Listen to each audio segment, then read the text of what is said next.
Good morning, radio stations, and thank you for tuning in to the live broadcast from the Office of the Prime Minister in Roseau for today, Monday, November 13th. The press briefing will commence in 60 seconds.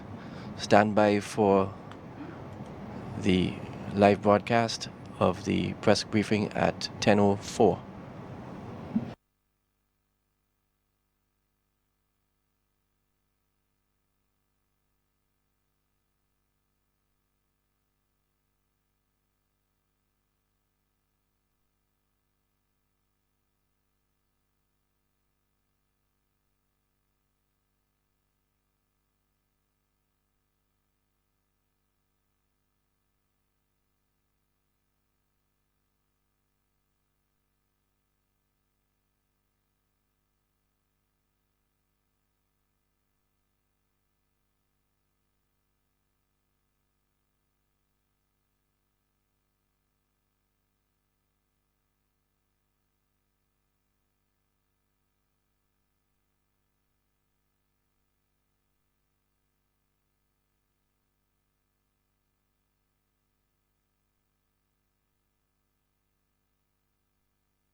Okay, radio station, stand by for 10 seconds start.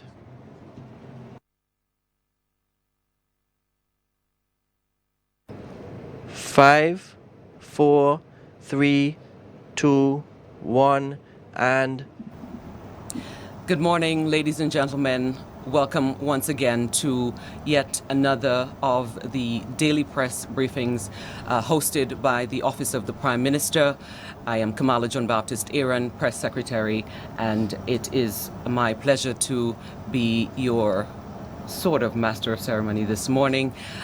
We welcome all of those media that are listening and relaying this press briefing through various mediums. We welcome all of you. Let me acknowledge this morning very quickly the Permanent Secretary in the Ministry of Tourism and Urban Renewal, Corinne Prevost, as well as the Director of Tourism and CEO of the Discover Dominica Authority, Colin Piper. This morning, you may be aware that the press briefing will focus on tourism. And without question, I would also like to say a very special welcome to Fredina Frampton of Flow Dominica. We expect here to see the General Manager of Flow Dominica as well, Jeffrey Baptiste, and the partners here. Let me say a very special good morning to you, the media of Dominica. We welcome you to this press briefing this morning, and of course thank you very much for the work that you've been doing so far. Without any further ado, let me call the first speaker this morning to start the press briefing, and that is the Permanent Secretary in the Ministry of Tourism and Urban Renewal, Ms. Corinne Prevost.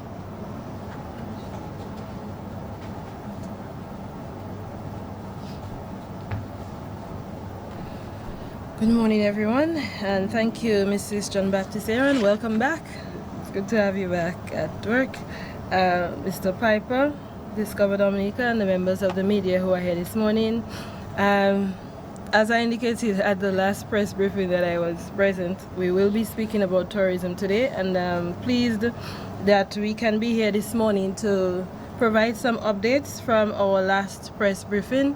The last time we were here on October 30th, we basically discussed with you the state of the industry at that point in time, and we highlighted some of our plans for the upcoming weeks. We have quite a few updates today, and I would like to start with stakeholder engagement.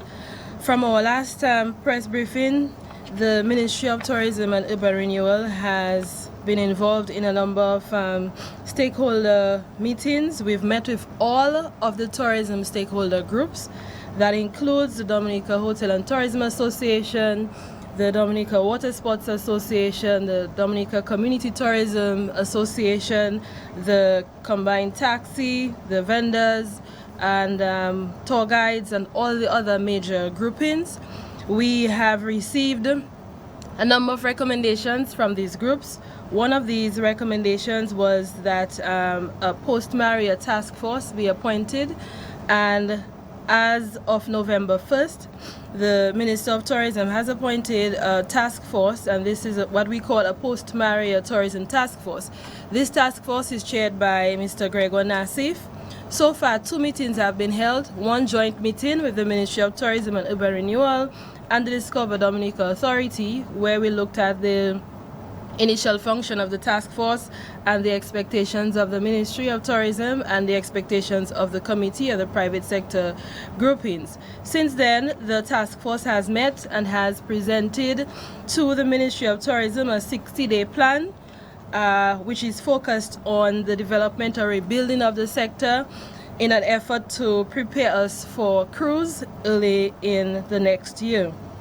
In addition to the task force, we are working along with the Discover Dominica Authority to provide weekly updates to our stakeholders, and Mr. Piper will speak to a new website that Discover Dominica has developed, which will be launched today. And this website, dominicaupdate.com, will provide updates on the progress of the tourism sector and the progress of Dominica overall as we move along post-Maria. As it relates to cruise again and engagement of our stakeholders, in the stakeholder meetings that we've had, our tour operators and service providers have indicated to us that within 60 days that they can be ready to accommodate the cruise sector. And in that regard, we have written to, the minister has written to all of the major cruise lines, indicating that we are in the process of making ourselves ready for January 1st to accommodate cruise lines back to Dominica. In that regard, we are currently engaged in an aggressive site rehabilitation plan. So by November 1st, we would have completed an assessment of all of our sites and prepared a comprehensive site rehabilitation plan from the Ministry of Tourism. To date, the only sites that we have not fully assessed are the sites in the southeast because of access, but we have visited all of our major ecotourism sites, our community tourism sites, our yachting and other coastal and marine resources. Post our assessment, we have sat with the stakeholders to identify the priority sites. So the Tourism Task Force has actually highlighted to us the sites that they believe would be priority, particularly as it relates to cruise and yachting. And since then, effective November 6th, we have started the rehabilitation of trails, clearing of debris from the beach and other sites. I can report today that last week we visited the Emerald Pool with a Cuban team of 11 chainsaw operators and also a team engaged by the Ministry of Tourism from the Casablanca area. And today the trail is 80% clear. Actually, there is access restored all the way to the pool. And this is quite an achievement for us because initially when we met, we estimated that it would have taken about 3 weeks to clear the Emerald Pool Trail based on our initial assessment. The first day our staff went out to hike the Emerald Pool post-Maria, it took them 2 hours through the entry trail and the exit trail. And with the plan that we had, our estimated time was 3 weeks for clearance of the trail. With the assistance of the Cubans, and I can say that they are working extremely fast and they've been extremely helpful, we have been able to clear access to the trail, to the Emerald Pool site in 2 days. So we do have a team which is currently still on site clearing up the remainder of the debris. I've been to the site myself with some of our staff to assess the work that has been done. Of course, the landscape has changed in terms of the trail. The trail is still there. The trail is very steady. The Ministry of Agriculture and Forestry had done a good job with building of the trail bed prior to Maria, so that still remains. But we do have quite a number of down trees. The trees that have blocked the trail have all been cleared, and you can walk right now all the way down to the pool. The pool is just a little bit larger, and it's just as beautiful as it was before. Of course, like I said, the landscape has changed. you can see the pool from much further away now.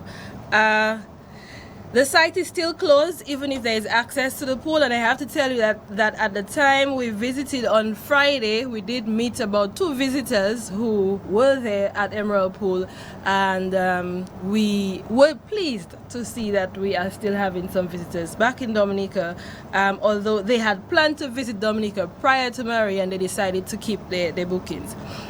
The Trafalgar Falls Trail, we've moved there as of Thursday with the Cuban team and also with a team of chainsaw operators from the Trafalgar area. And the Trafalgar Falls Trail, I would say, is about 70% complete in terms of clearance of debris.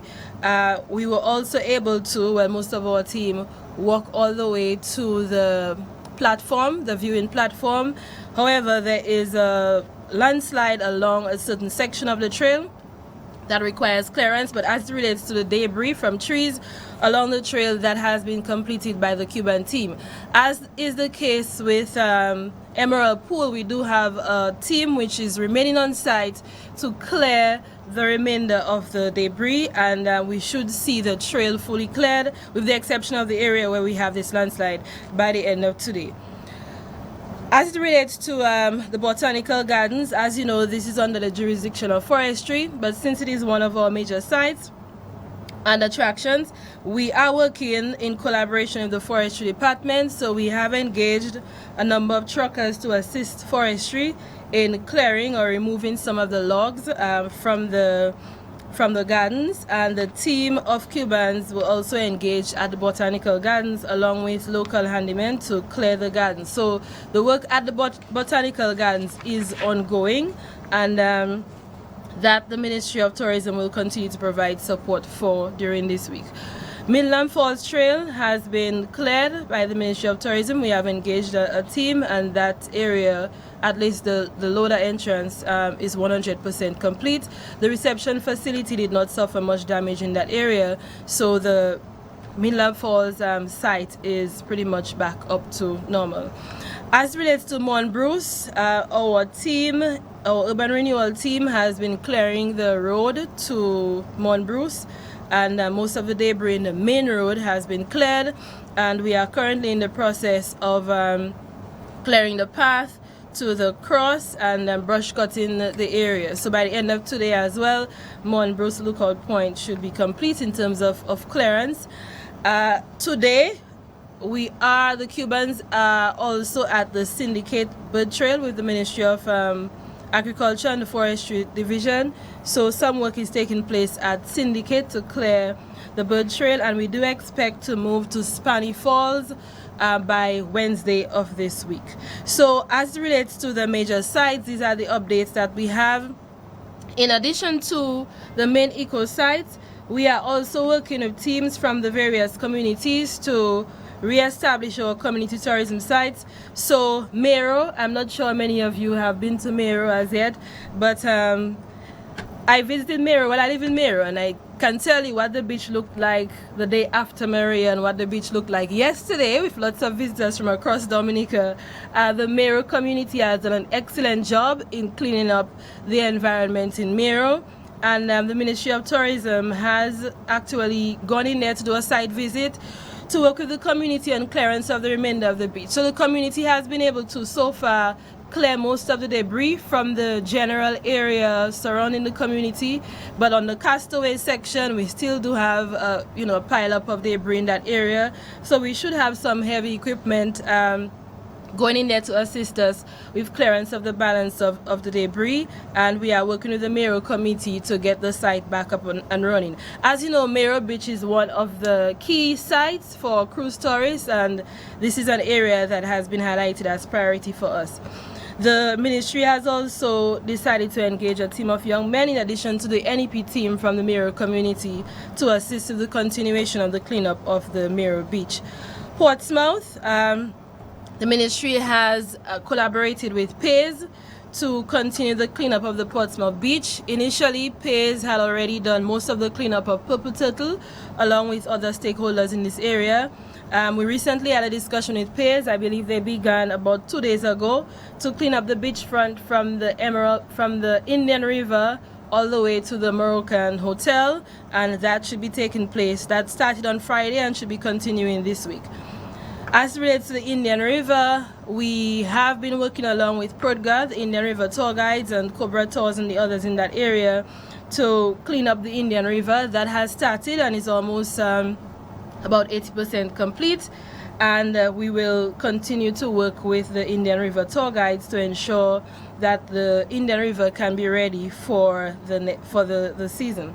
We also have an issue with the Indian River as relates to siltation in the river, and that has created some difficulty for the boats going up the river.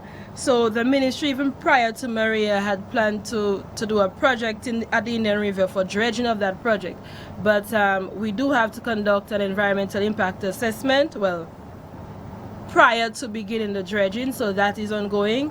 And as soon as that is complete, then we'll begin the dredging to accommodate the tours of the Indian River. Of course, our buildings, all of our buildings have been cleared of debris. We are currently just awaiting estimates for repair of some of our reception facilities, and by next week we hope to begin work on the areas that have been damaged.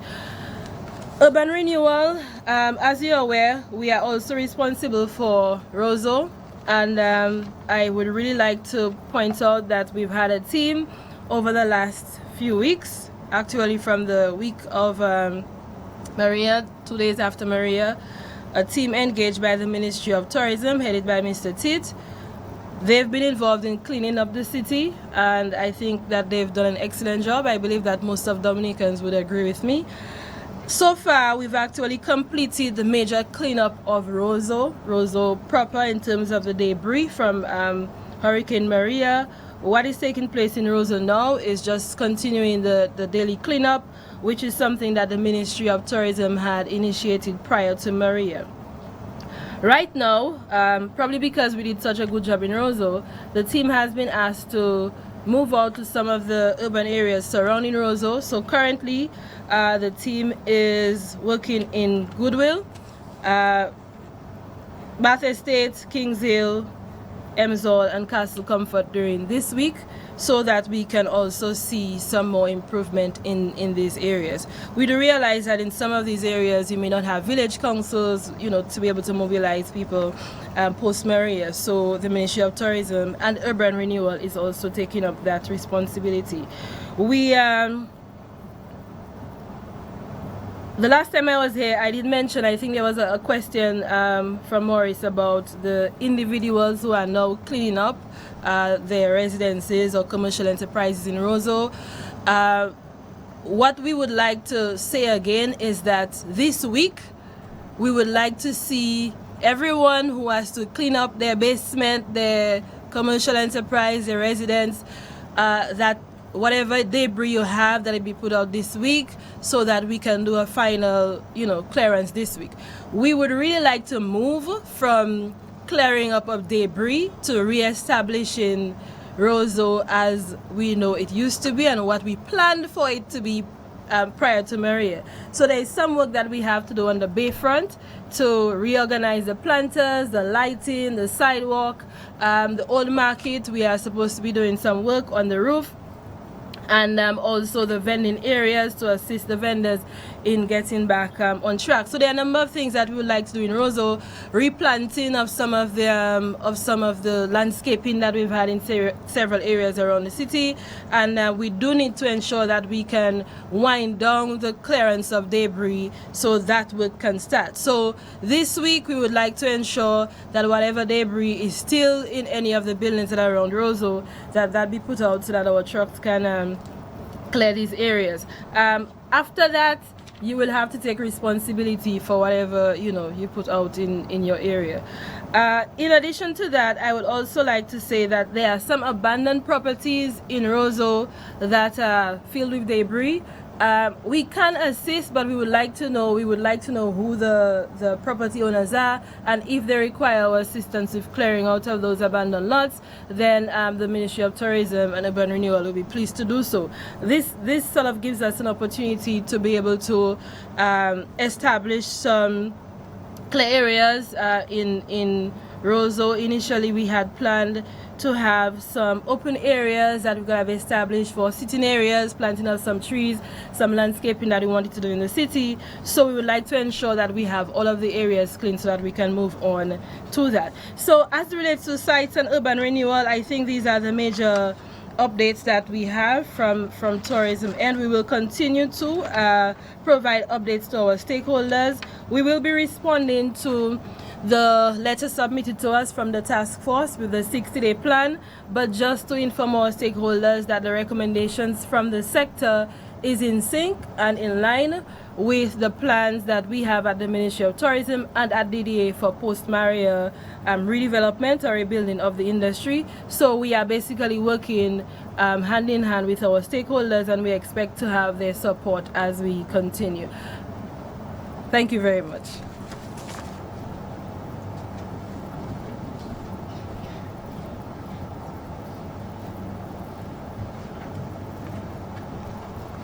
Thank you very much, Ms. Prevost.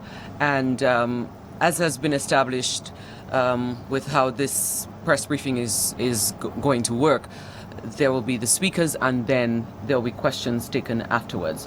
So I'm going to call on the next speaker now, who is the Director of Tourism and the Chief Executive Officer of Discover Dominica Authority, Colin Piper.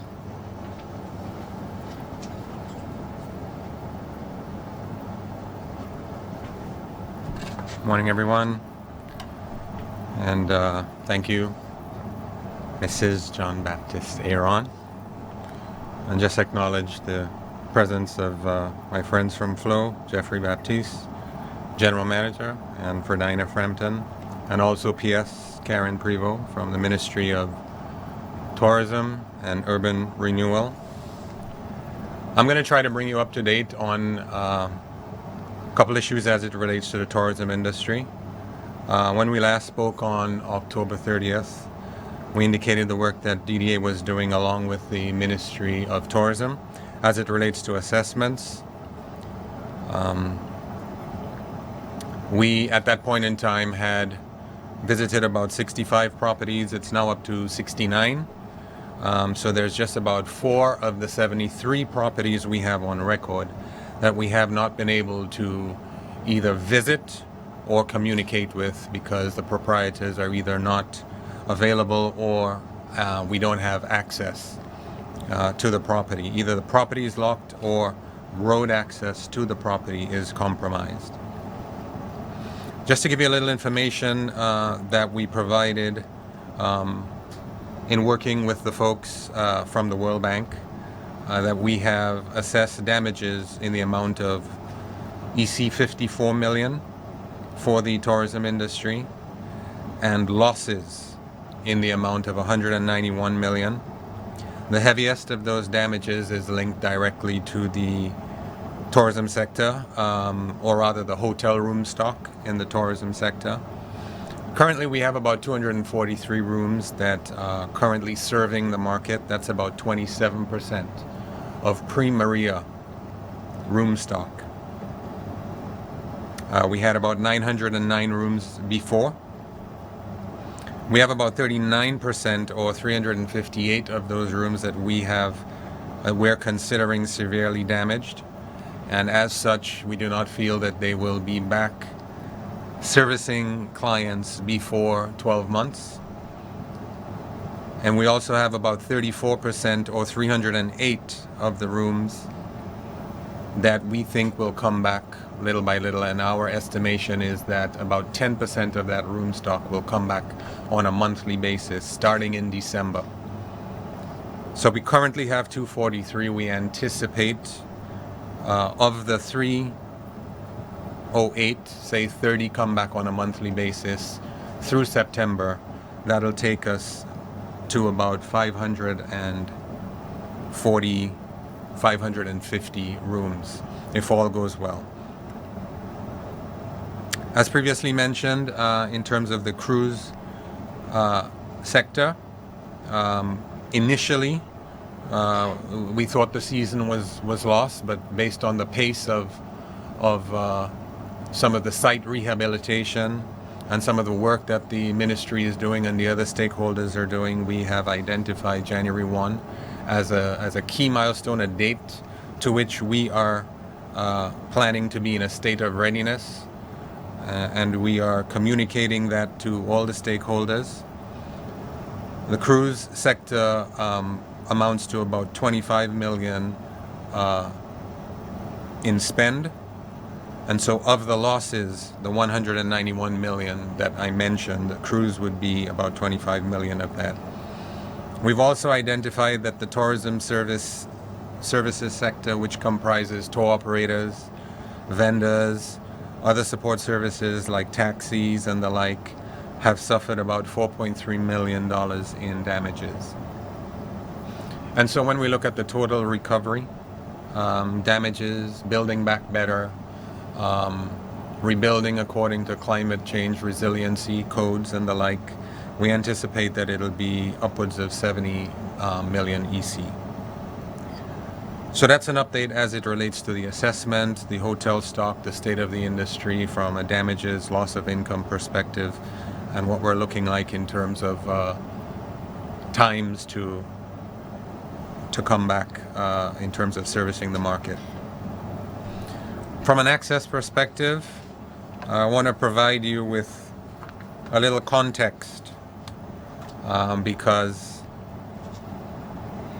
that seems to be a very important thing, specifically as it relates to air access. So I'm going to take you back to December 2016 and kind of walk you through a chronology of events. At the end of December 2016, there were 75 regular scheduled flights into Dominica weekly, and that accounted for 3,029 seats. 90.7% or 68 of those flights were to Douglas Charles, with Liat operating 35 of those flights. Coupled with 10 regular weekly ferry services, which had 3,870 seats, there were 6,899 scheduled seats coming into Dominica.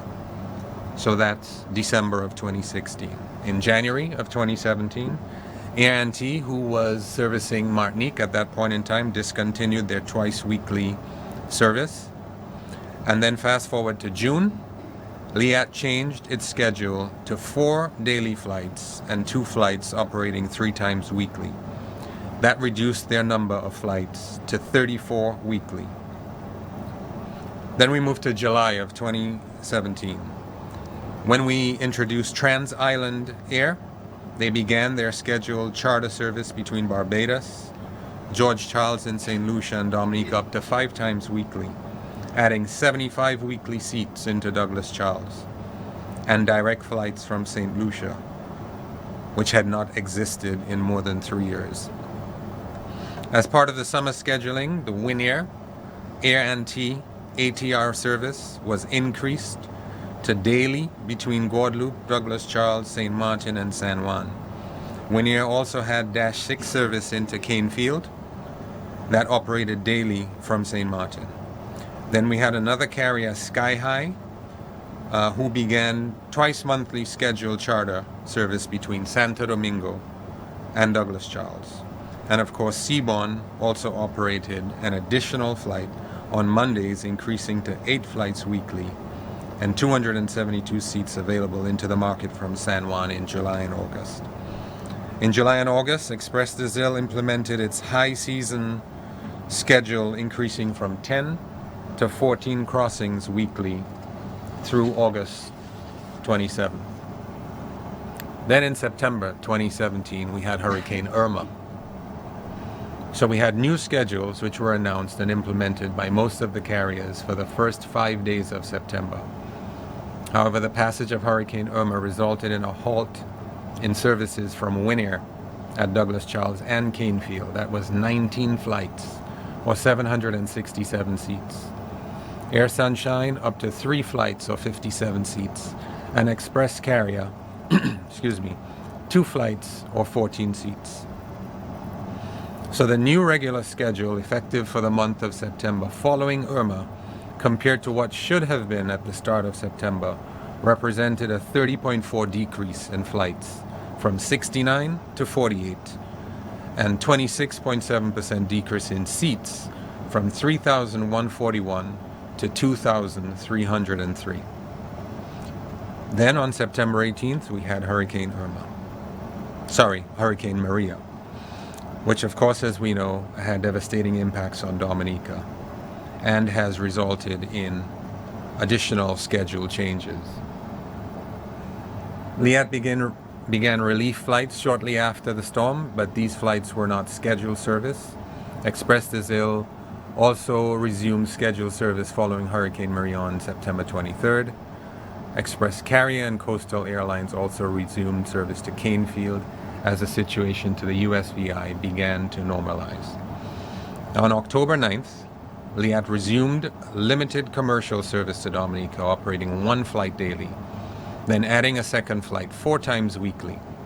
Seabourn and Winair resumed services to Douglas Charles on October 11th for Seabourn and 23rd for Winair.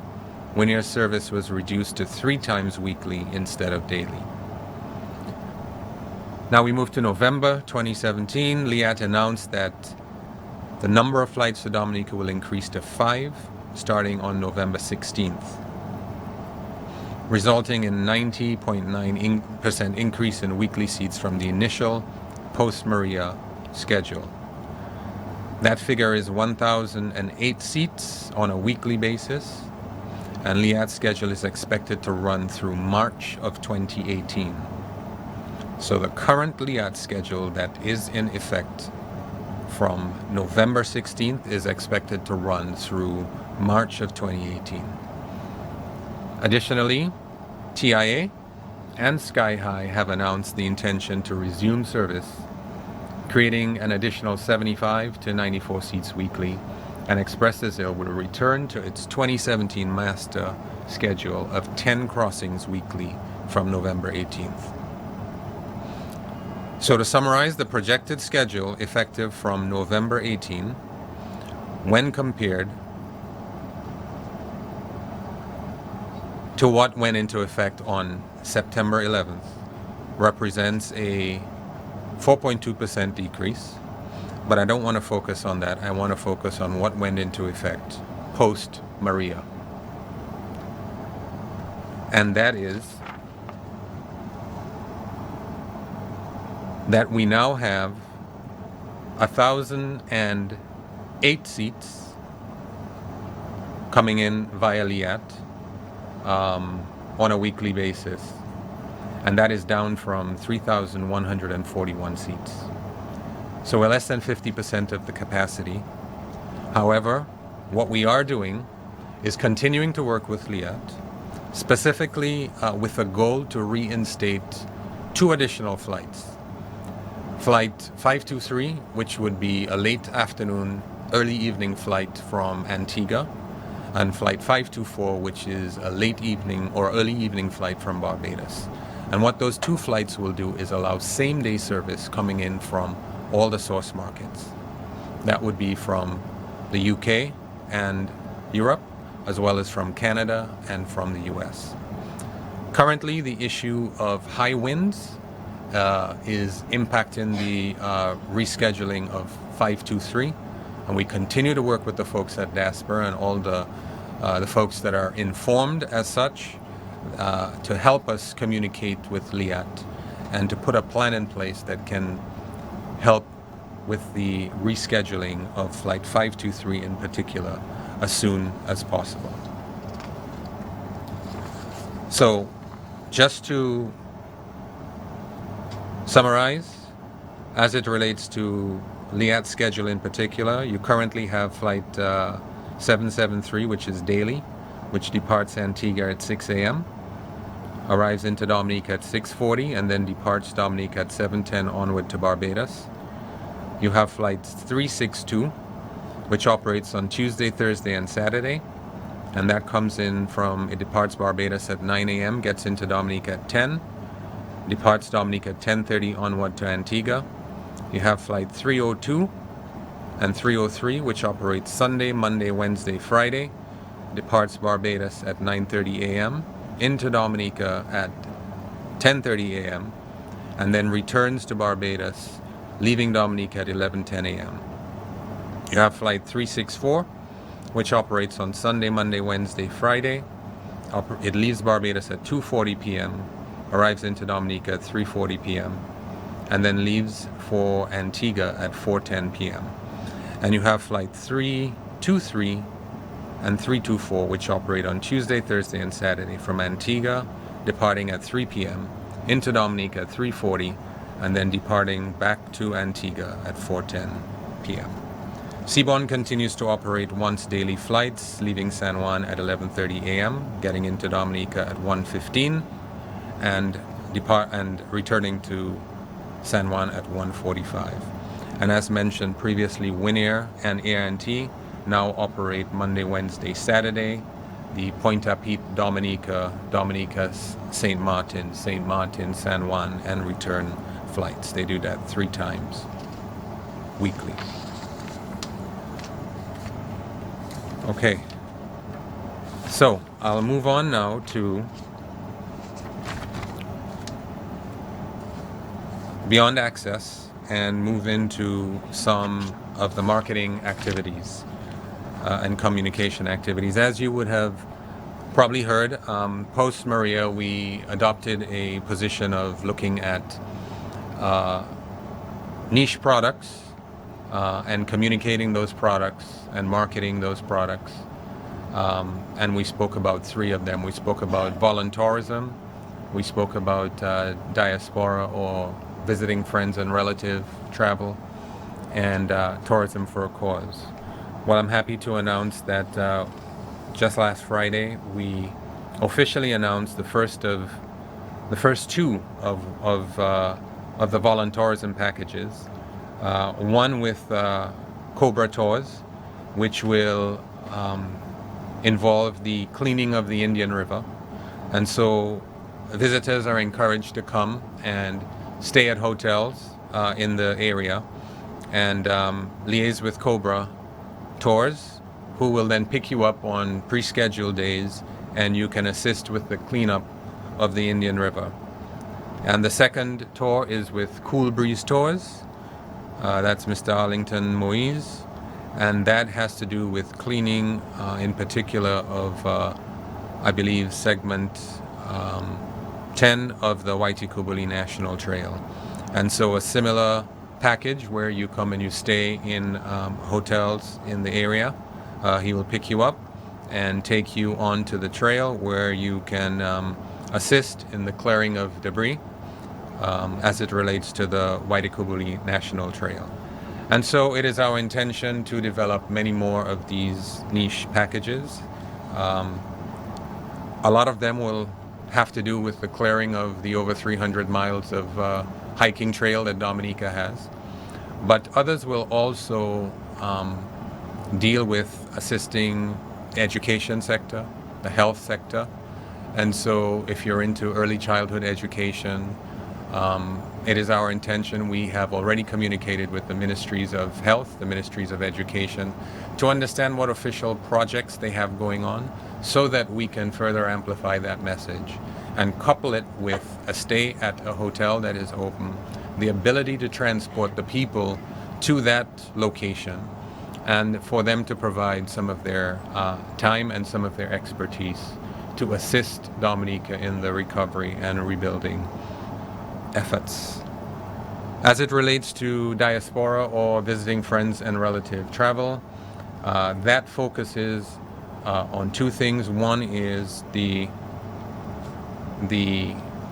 cry or the outcry or the sentiment to come and visit your family and assist them through the recovery process, and the other surrounds what we do well in certain instances. Unfortunately, we weren't able to do it as part of the Will Creole Music Festival, but it is our intention to develop events, and we're hoping to announce something in December, and we are certainly working on what will be a great carnival, and hoping that our longtime partners for Carnival will be able to partner with us once again. But it is our intention this week to submit the first draft through the Dominica Festivals Committee and the DDA board to the minister and to cabinet, so that they have an idea as to what we're thinking Carnival next year will look like. Just as it relates to communication, DDA is in daily contact with its PR and marketing representative firms in the source markets which we serve. That would be Canada, the USA, Germany, German-speaking territories, the UK, and France. And we continue to take the pulse of the market as it relates to the news and discussions about Dominica. We know the press in those markets are looking for factual information, and we're continuing to provide that. And we have distributed press releases to our reps and to the Caribbean media. And to assist consumers and Dominicans residing abroad interested in how Hurricane Maria has impacted the tourism industry, as the PS mentioned, we have developed a new website, dominicaupdate.com, which we will be using to provide more details on the destinations as well as the tourism industry's recovery and rebuilding effort. This site is in a WordPress format and allows us to provide more details, which we do not feel would be best communicated on the Discover Dominica site. So we will be getting into more details of hotel openings, as it relates to their fixes and repairs, site openings, and certainly we encourage people to review that site and to amplify its existence in their posts on Facebook and other social media activity.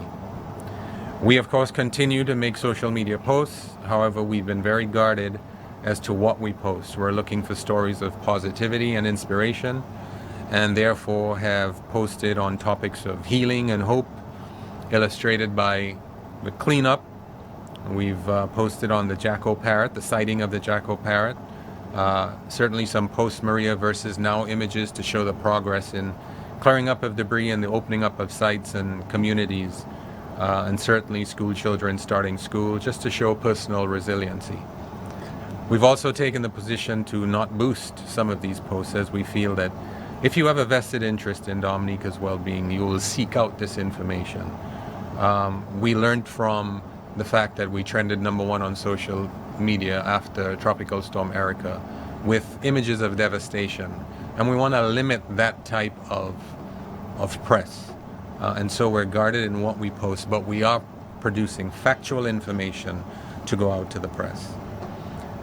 And just by way of update in terms of some of the marketing activities, because the world does go on, DDA and Dominica has been represented at DEMA. DEMA is the Dive Equipment and Manufacturers Association show. As you know, diving industry is a big industry for our tourism sector. And so our agency out of the US, along with longtime diving expert Simon Walsh, represented Dominica. And from all indications, it was good to have someone present at the stand who went through the hurricane and could firsthand give information about what happened, but could also give firsthand information about the fact that they had gone diving, and give the potential tour operators and visitors information about what to expect in coming to Dominica. We would like to include the cleaning up of dive sites as one of the voluntourism packages as well, because as you probably heard previously, the dive sites were impacted at greater than 45 feet. The coral and the sponges were in fact impacted. But below 45 feet, all dive sites are in good condition. And we think that if we can get some divers down here to help with the cleanup of those dive sites, that would be a great thing. We also were represented at World Travel Market, which is one of the largest trade shows in London. Our agency, Brighter, along with Miss Carla Amo, represented Dominica. And so we had a series of meetings with tour operators and with press there. And again, it was particularly interesting to have someone who had experienced the hurricane here and could give first-hand information about it. DDA and the Ministry of Tourism, prior to Maria, were in fact doing their work, and we had a series of press trips, and resulting from those press trips at the CTO Awards, we had a number of special mentions. The Best National Newspaper feature in the UK, we had Amanda Linfoot of the Times, who had a piece titled Mud and Sweat in Untamed Dominica, which was special mention. We also had, in the Best Travel Trade feature, we had Mira Detani of Travel Weekly, whose article was entitled Picking Up Steam, was a special mention. And just this week we have had two of our articles by Josephine Mathias to make the final in Canada. And that is the article Activities Seclusion Abound in Dominica. That was in the Toronto Star, and also the article Let's Visit, Stay Active or Chill Out in the star.com. We also hosted the first tour operator. Mr. Patrick Muirbach is the product manager for the Caribbean for Der Touristik Deutschland. This is one of the better producing tour operators in Germany who came down and spent about 4 days with us, visiting various areas of the island. And to summarize, he has said that he will start to place Dominica back on the schedule starting January 1. So we have good news as it relates to the hoteliers that are doing business with Der Touristik, that come January 1, 2018, he will put back Dominica on the schedule and actively market Dominica. They also intend to do a webinar for over 120 travel agents in Germany in December, and so they will be amplifying that message. We have two media that will be coming into Dominica. We have the Guardian newspaper who will be sending a film crew to Dominica on November 15th to the 22nd. And this film is going to be a presenter-led documentary, which is looking at the aftermath of Hurricane Maria, but also at the country as a whole and how it is bouncing back from disaster. And they intend to speak to Dominicans on the island's natural assets, its people, the tourism industry, the Kalinago, and others. And so as part of the film office, which sits under the Discover Dominica Authority, we host a number of press, and so the Guardian newspaper will be sending down a film crew come Wednesday. And also German public TV should have been in today, but due to some transportation issues, they'll be in tomorrow. And that's ARD TV, public TV. They're expected in also to do a documentary on the impacts of Hurricane Maria, specifically as it relates to the impacts on the ecology of the country and how the tourism stakeholders have impacted there. Okay, so I'll leave it at that. Thank you very much, and take a look at DominicaUpdate.com and some of the information that I have provided to you there. We will start to place on the website from today and on a continuous basis. Thank you much.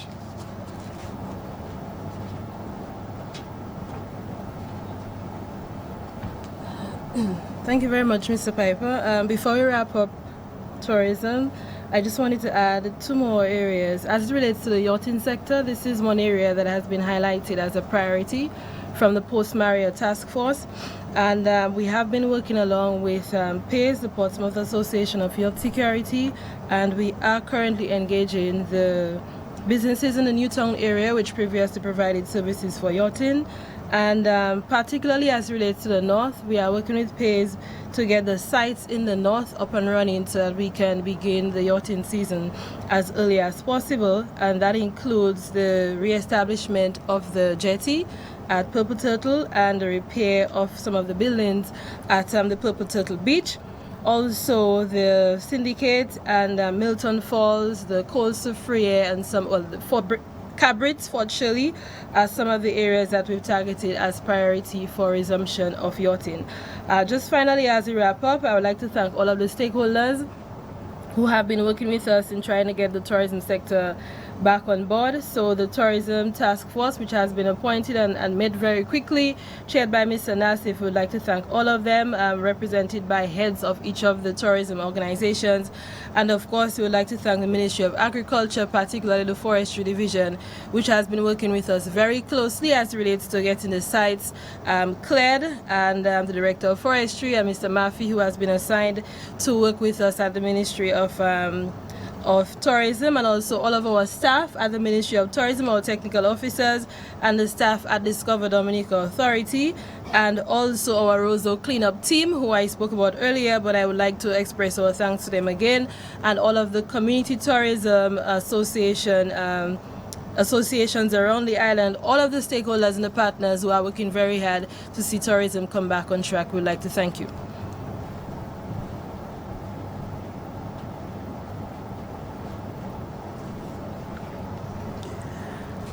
I know the part that the media is waiting for very patiently, but if you understand the work that Flow does, you'll understand that Flow penetrates in just about every sector of Dominica.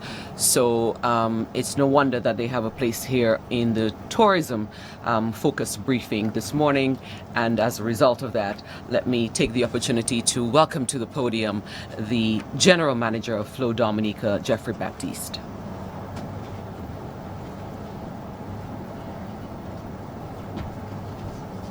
Thank you. Thank you very much, Mrs. Aaron. Let me say a pleasant good morning to every single person who's tuned into this press briefing via all the radio stations, and to everyone who's obviously viewing on the internet.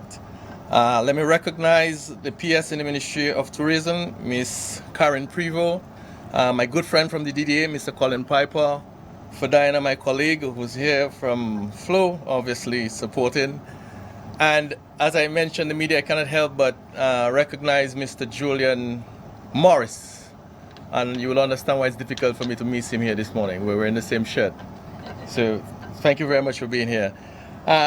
Just by way of context, when we woke up on September 19th and assessed the devastation and the impact from Hurricane Maria, from our network perspective, particularly as it related to a mobile line of business, we found that all our 49 cell sites were off air. So we had 49 cell sites totally off air as a direct result of the impact from Hurricane Maria. When we did some further assessment, we found not that just 49 sites were off air, we also determined that about 10% of our mobile infrastructure was totally devastated and destroyed. Meaning 10% of that mobile infrastructure was blown away by Hurricane Maria. As we speak today, say just about 2 months below, or just below 2 months since the most devastating, I think, event to our country, I can report that we have now restored 33 out of the 49 cell sites. In any language you put it, I think just below 2 months, considering the unprecedented level of impact our country as a whole suffered, I think 33 sites out of 49, in my view, is nothing short of phenomenal. 67%, and that accounts to about 67% of our total mobile sites. We have restored services in the Roseau area, Roseau and environs. We have mobile service in Marigot, in Portsmouth, and in the Scott Z area. And as I mentioned, Scott Z, obviously, the residents in Scott Z would have been thrilled to wake up about 2 mornings ago when they noticed that their mobile service again was restored and they had access to mobile telephony services. Mobile service now covers about 85% of our population. Again, as I said, mere just under 2 months since Hurricane Maria, as I speak to you today, we can report that we have about 85% of the population covered through mobile services. So 85% of our people here can make and receive a mobile call, and can have communication via data services. As I said, this is nothing short, I think, from remarkable. I've always made the point that the level of devastation that we suffered as a country as a result of Hurricane Maria is unprecedented. I do not know that in our lifetime, at least those of us within my age group, can recount on any other event that would have had that level of impact to every section of our society. And I think all of us as Dominicans need to be proud in terms of the level of restoration and recovery we've achieved so far. And as I speak specifically to Flow, I think to have 85% of the population being able to access mobile connectivity is remarkable. We are continuing to work, and we expect to have 4 additional sites completed by November 30th.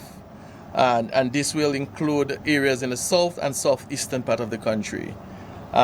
Specifically, we're working to complete our restoration work in Grand Bay and the Bellevue, Chopin, and Pichelay areas by this week. Maybe by the middle of this week, we expect to have these areas restored.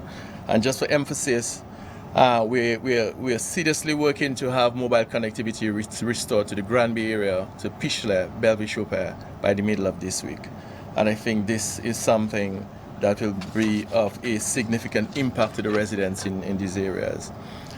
In terms of our fixed infrastructure or fixed telephony, as you know, we are a full service provider, so we provide mobile services, but we also provide fixed services as well. Based on the assessment that we did, we had about 75% of our copper infrastructure devastated and damaged as a result of Hurricane Maria.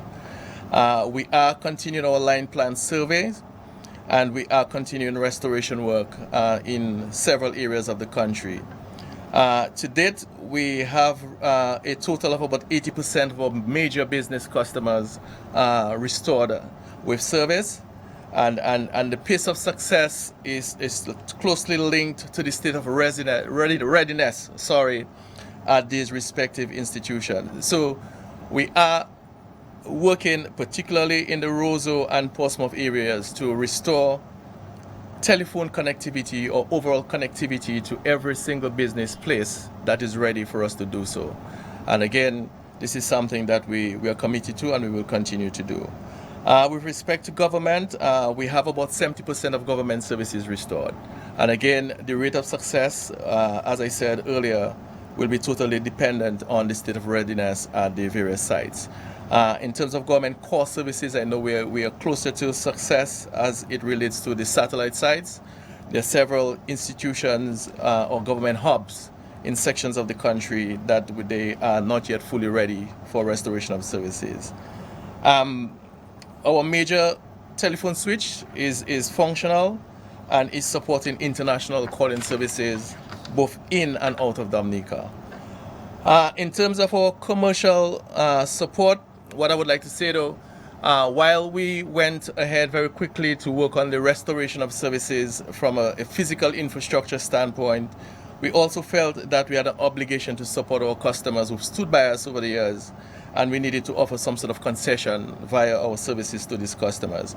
And so from the first couple of days post the hurricane, we prepared our business to serve our customers, and we provide top-up services. We provided services to customers who wanted to just simply charge their phones, and we've been doing that. What we've done as well, we have provided a bonus credit amount to customers who top up $10. So any customer who tops up $10 in terms of credit to their phones, we offer 100% bonus to these customers as well.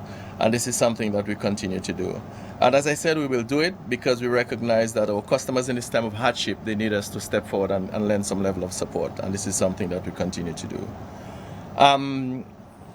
We will continue to lend our support to our customers as the time evolves. I know our postpaid customers always complain that there seems to be a heavier focus on prepaid customers, but this is something that we certainly would like to rebalance, if you will, and we are certainly offering support to our postpaid customer base as well. And so all postpaid customers will receive 1 month free service, or received 1 month free service in the month of September.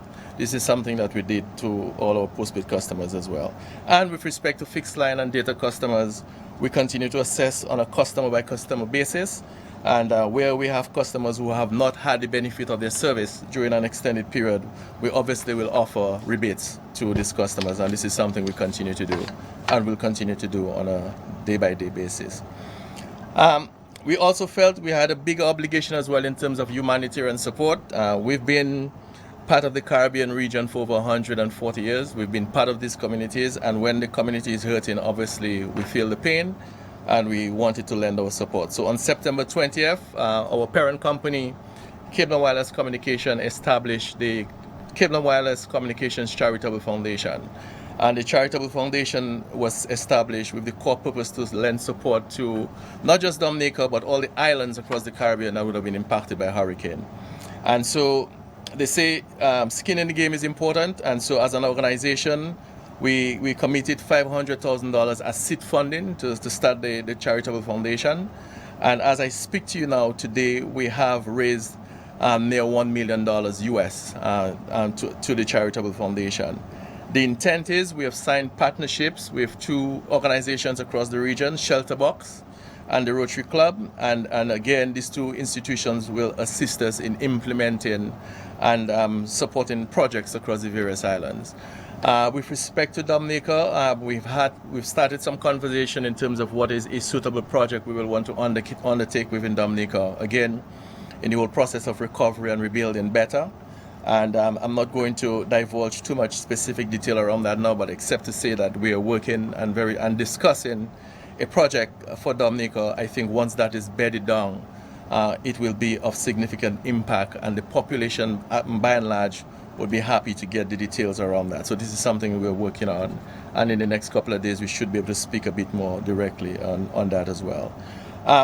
Again, as I said, in terms of skin in the game, our senior executives at CWC committed 10% of their salaries in October towards the foundation as well. So every senior leader within Cable and Wireless Communication freely volunteered 10% of their personal earnings towards funding the charitable foundation. So just to kind of give a summary, so we're saying so far we have 33 cell sites fully restored, 33 out of our 49. And which accounts to 67% of our total fixed, not fixed, but mobile infrastructure. We have 85% of our population connected via mobile telephony. And I think, as I said, given the level of devastation as a country and as a company, to have 85% of the population fully connected, at least via mobile, I think is a significant achievement. Just to say, as an organization, our sleeves are rolled up. We went out to work from the first day post Hurricane Maria, and our staff, our technicians, they have not stopped since. And this is something we will continue to do. Our view is, I've always made the point that at times of challenge, one of 2 things can evolve. You can be submerged as victims, meaning that you've been battered, you've been bruised, and you crawl under the desk and hope that the Superman and the superheroes will come to bail you out. Or it can inspire you to get into the gut and build this survivor spirit, which is what I've seen evolve in Dominica, not just within Cable and Wireless and Flow, but I think that overall spirit, that fighting spirit, that spirit of resilience, that spirit of fighting off and clearing the rubble and rebuilding better is something that I have seen emerge within the population of Dominica, and I really want to urge our people to continue. Again, our organization is a reflection of what happens within the society, and I think I see that same fire. I see that same conviction to build, and not just build, but build back better within our organization. And so, just to reiterate the points that I've made before, that our view is, when the dust is cleared, we will deliver to the population a telecommunications infrastructure that is superior to where we were prior to Hurricane Maria. We're investing a significant amount of resources into building a better network. We've prided ourselves on having a very robust and resilient telecommunications infrastructure in Dominica, but we feel that Maria has presented a new opportunity for new assessment. And I think out of that assessment, we have certainly accepted some lessons that would have been left behind by Hurricane Maria, and we are committed to use these lessons to take us to a better place. And so we will have a more superior network once we have completed our work to get the country back to 100% restoration from a telecommunications standpoint. I know quite a bit of persons may be thinking, and just to preempt Julian before he asks me the question, with respect to cable television, what's happening there. So let me also say though that once we emerged from the devastation of Hurricane Maria on September 19th, we found that a significant portion of the mapping network was destroyed and severely impacted. So all the fixed infrastructure, the poles, would have been devastated. From a fixed infrastructure standpoint, the mapping building at Mount Daniel was severely damaged. The studio is totally destroyed, and so we too have to remobilize and to re-strategize, if you will, in terms of how we will deliver our TV product. The good news is, once we had completed the acquisition, and I say we, Cable and Wireless Dominica CWC, once we completed the acquisition of Mapping Telecoms in May 2017, we did in fact pronounce that the intent was to build a more superior and more first world, if you will, cable TV product for the Dominica market, and that was the intent. We were well on our way in terms of building out that plan, but obviously Hurricane Maria reshuffled everyone's deck of cards, including our company as well. So the point is, just to kind of lay the expectation at the right place, once we relaunch cable television in Dominica, it's going to be a new product. So we will not attempt to repair the mapping infrastructure as it existed prior to Hurricane Maria. We feel it makes very little sense to do that based on the core objective we had to redevelop and to remediate that network. And so we're putting all our resources and our planning into building out the new television product. And this is what we are working towards delivering. In terms of timeline, we expect by the end of November we'll have a core TV product that will be ready for distribution. So the core will be in place by the end of November. Again, the distribution and the rate of distribution will be dependent on several variables in terms of power restoration across the island, the physical infrastructure in terms of how we deliver the core TV product to the various distribution points that will be set in motion. But just in terms of milestone, I can publicly state now that the intent, and we're working towards that objective, is by the end of November, we'll have a core TV product that will be ready for distribution in Dominica, and that's what we're working towards. And so that's it from us. What we do on a daily basis, though, we have our daily radio briefing, which we do at 11:30 every day as well. So we feel we have an obligation to also keep the population informed in terms of what we're doing, because so many people are dependent on telecommunication services to not just for their personal undertakings, but from a commercial standpoint as well. So we do that, and we'll continue to do just that. And we're always available to the media if there is anything specific that the media would want from us. Just to say, from a company perspective, we pledge our continued support to the people and the country. We will continue to invest a significant portion of our resources into building our communities and our people. And just to answer Colin in brief with respect to Carnival as well, and that just to say though that Maria did quite a bit and it changed quite a lot, but it certainly has not shifted our conviction in terms of our commitment towards the promotion and preservation of our cultural heritage. That commitment has remained unmoved. And as it relates to Carnival, we expect, Colin, in whatever form or shape it takes, that Flow as a company and as a committed partner will be standing right next to you, the DDA and the Ministry of Tourism, in the delivery of that product. That commitment I can give to you from this point. Thank you very much.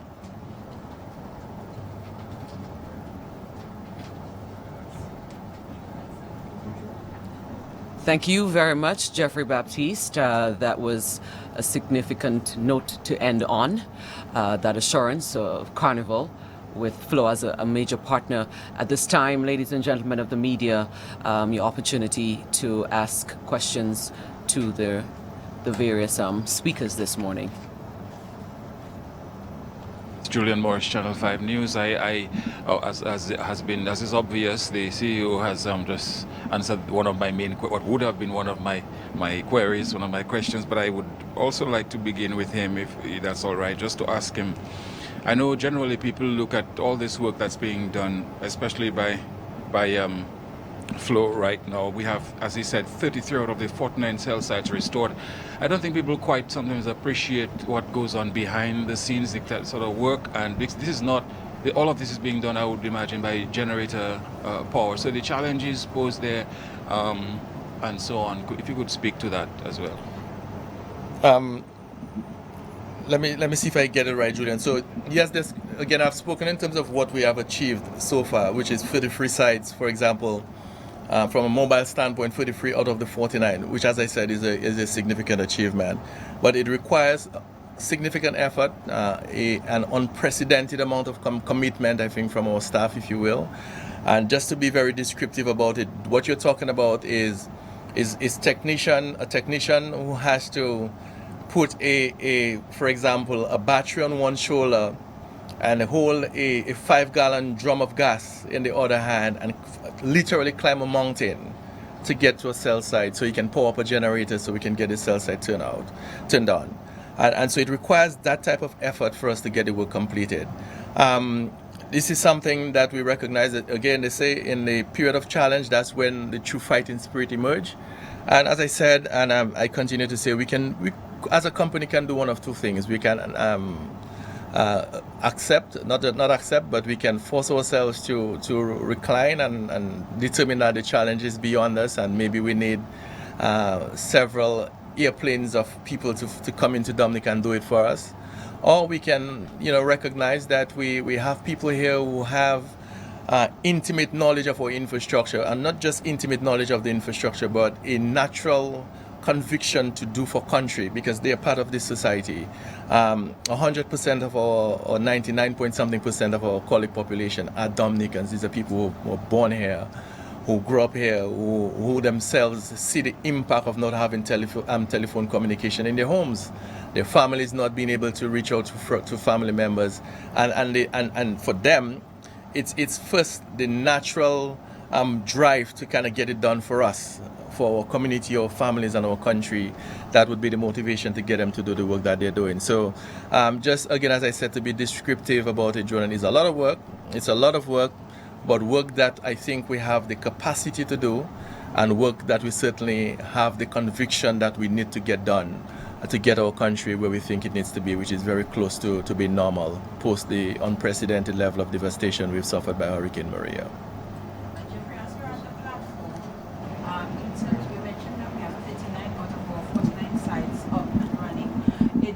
Some of our customers in the east and other parts of Dominica. Where are we in terms of service restoration for that part of Dominica? Yeah. So a very good question. So we are on track, and as I said, so for example, a significant hub or a significant community in the south, which is Granby, we are working to address, and again, not wanting to jump ahead of our technical people there and our technical teams. But the ambition we've set for them is that before the end of this week, we need to get Granby turned on so we can have service restoration in the Granby area. So we're working towards that. So that will cover a significant portion of the south once we have Granby covered. In terms of the south and the southeast, we're working very aggressively to get services restored in these areas as well. We are seeing a bit clearer now in terms of what the end state will look like and when, and I think very shortly we should be there. But just to say to our customers in those areas that it is listed for priority, and we are committing our best resources to get services restored in these areas. So very shortly, Fidina, certainly before the next 2 weeks, I think thereabout, we expect we'll be at a place where we'll have services turned on in a big chunk of the southeast, and certainly within the next, before the end of this week, we expect we should get Granby turned on, which will address, as I said, a significant chunk in the south. One question for you, Morris, and for Dinah, took away some of the steam of my sting, but I still want to ask you this question though.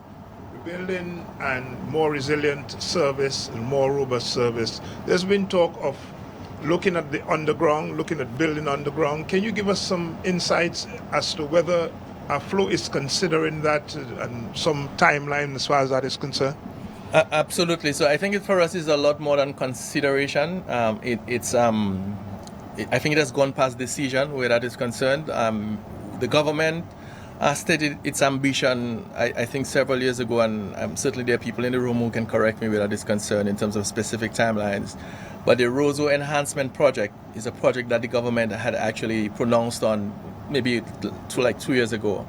And from the inception as an organization, as a utility company, we signed on and we committed that we will be part of that project.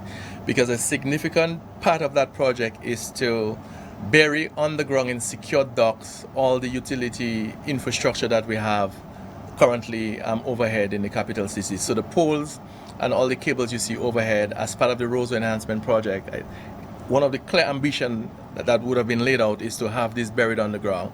And as a company, we signed on to that. So as a first step, first phase, if you will, we are committed to move in that direction. So we are with government on that project. So whenever that is commenced, we will be right there in terms of working with the government to get that done. So I know Roseau proper will be addressed in the first instance.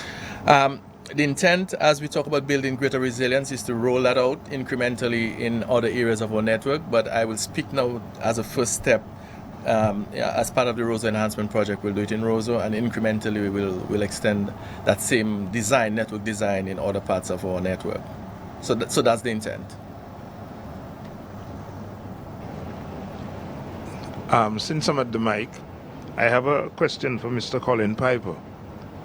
And that has to do with the infrastructure, hotels, whatever it is, those who have decided they want to rebound. Can you give us further insights into that? I guess some of the hoteliers may have told you, may have said to you, look, this is a waste of my time, I'm not going back there. And there are those who have told you as well, all right, look, I want to rebuild as soon as possible. Can you give us some further insights into that? Well, only to say that I haven't had any tell me that it's a waste of their time. I have a lot of stakeholders are cautiously optimistic. Obviously, this is a life-changing situation. And, so first of all is clearing of the properties, getting a good assessment, understanding the insurance process as to whether you're insured, underinsured, or self-insured, and then getting about the business of understanding what your plans are going to be. As we have looked at the properties, we have separated them into two areas, the first being moderately damaged and the next being severely damaged. And we know that those severely damaged, based on what we saw, probably won't be back on stream for at least a year. So that's a more involved process of really getting structural engineer and quantity surveyor and architect to, in fact, consider, building back better, as part of the climate change resiliency rebuilding. And others who are in a position to fix and repair a lot quicker. And so our estimate is that we will get to at least 50% of pre-Maria by next September, if our estimation of 10% of rooms are in fact fixed and come on stream on a monthly basis. We are cognizant, though, that if the 50% that determine or the 50% that are severely impacted, if they determine not to come back, we are looking at what the tourism industry from a hotel perspective would look like after that.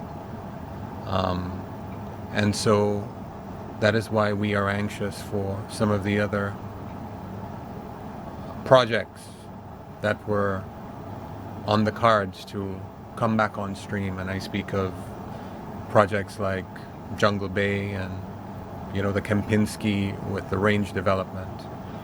And so we're looking at those to see how they can, when they will come on stream, how they will change the landscape. And we're looking at that as it relates to how we go out and market, what our supply of rooms looks like, all with a view to how we continue to create an enabling environment for stakeholders to earn a livelihood, because a lot of people have been in this for a while. And so that's our intention, is to continue to assist in the assessment, continue to advocate for ways in which the government can assist the hotel industry, whether it be through policy, fiscal incentives, and the like, all with the view to minimize those who may wake up one day and say, maybe it's not worth my while. They'll see us working hard on their behalf and for them, and they will determine that they're going to come back. So that's our take. Thank you. Yes, I know you mentioned the website to be launched today. I was wondering how you plan on using it to sort of reestablish, the fact that we are here. Dominica is here. We've not disappeared or anything. We had a hurricane, yes, but we're still here. How do you plan to use that website in reestablishing our presence in the market and so on? Well, actually, what we intend to do is to use our normal website to indicate that we're here, discoverdominica.com. But we didn't want that website to be inundated with Maria information. So we created a new website specifically for updates on Maria as it relates to the destinations rebuilding and particularly the tourism industry. So a lot of the messaging as it relates to hotels, sites reopening, news about the tourism industry, and as it relates to post-Maria will be on that site, dominicaupdate.com.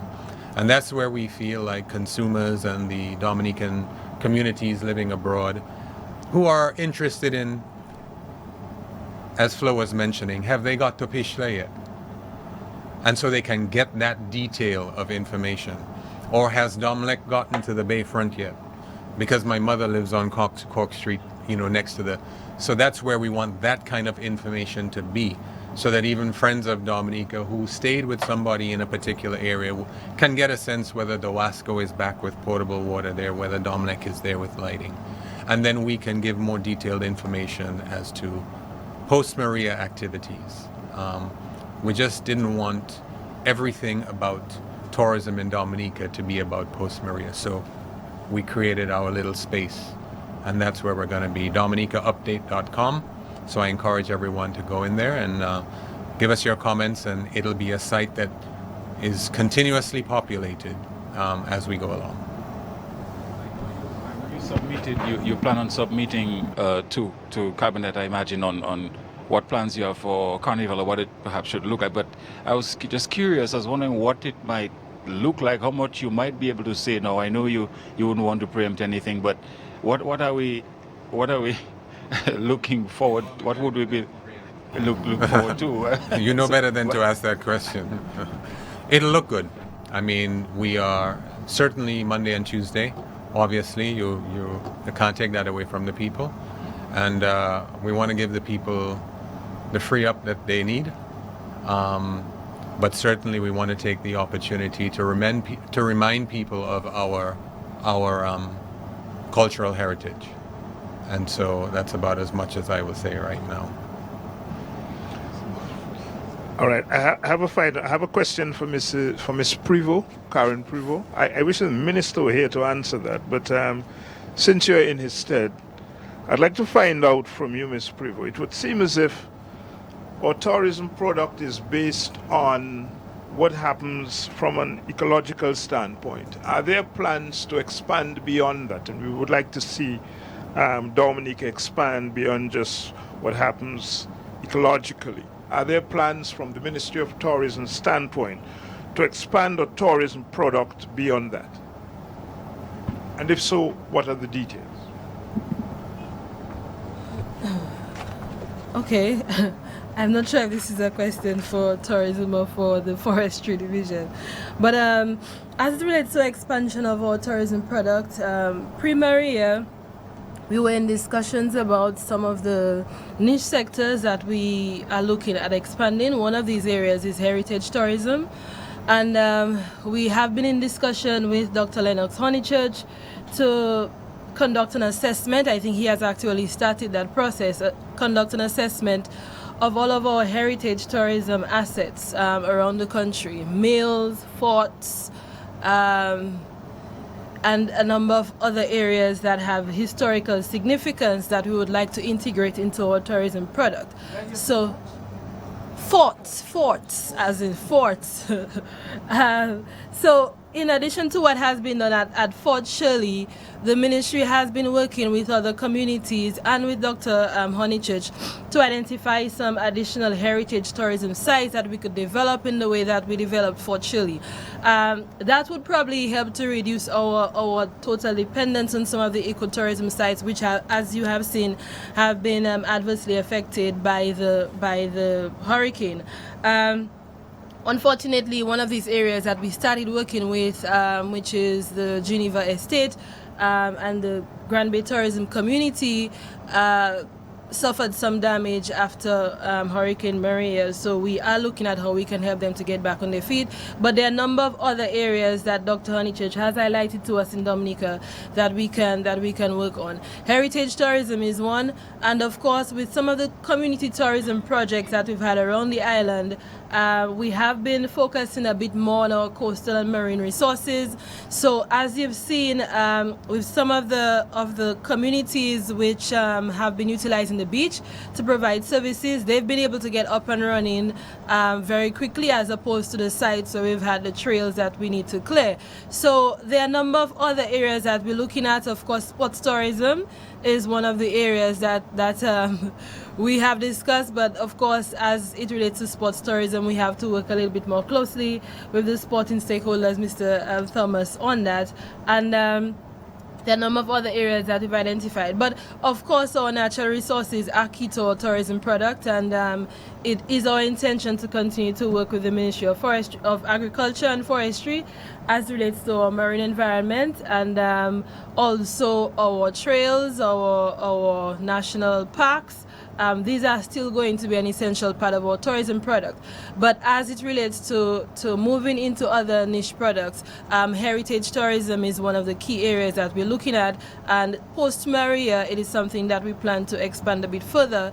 In addition to the yachting sector that I spoke about earlier, there are a number of projects that we had lined up prior to Maria to be able to establish jetties in some areas and assist the coastal communities in setting up the beach destinations or the beach attractions that we have, particularly on the West Coast. I'm not sure if this answers your question, but it's Mr. Piper might want to add a bit more to that. Thank you, P.S. The Tourism Master Plan speaks to a couple of things, and it speaks to a private sector-led investment initiative, and it speaks about what's called tourism development areas. So it's outlined about 5 tourism development areas, for example, the Northwest, the Northeast, the West Coast, the Roseau and Trafalgar area, and then the Southeast. And the intention is that within each of those tourism development areas, you would develop products, you would develop services, such that if somebody stayed in that zone or that development area, they would have a more holistic experience. So beyond the opportunity to just hike or dive, which have been the primary products that we have marketed thus far, to enjoying cuisine, enjoying culture, those types of things. So you could go to the Northwest, stay in Portsmouth, enjoy the beach, go to one of the waterfalls, go to Fort Shirley, take in some heritage, have cuisine, and if that's where you chose to spend your time in Dominica, then great. If you wanted a different experience, you'd come to the Southeast, and it would be slightly different. So that's what the Tourism Master Plan speaks to. And in terms of implementing that, the PS has spoken to a number of things, but DDA is looking at a couple of the niches beyond the hike and dive that we have primarily focused on, which would be kind of this ecology base, looking towards developing the sports tourism niche, looking at even the religious tourism niche, the cuisine tourism niche, heritage tourism niche, and voluntourism, which was something that we had intended to do this year, which was fast-tracked by Maria, as well as the yachting that the PS has mentioned. So these are products, services, experiences that we are trying to develop so that when people come to Dominica, they can come for those sorts of things. And incidentally, just to let you know that I think when people are surveyed, a great majority of them who do international travel specifically for the purposes of experiencing culture and local cuisine. So these are two things that I think we have an abundance of, and I think that in terms of developing product, it's an area that we have to continue to further develop, to market, even increase the amplification of that marketing. And then I think that you will probably find that we have many more happy visitors. So I hope that sheds some perspective on your question.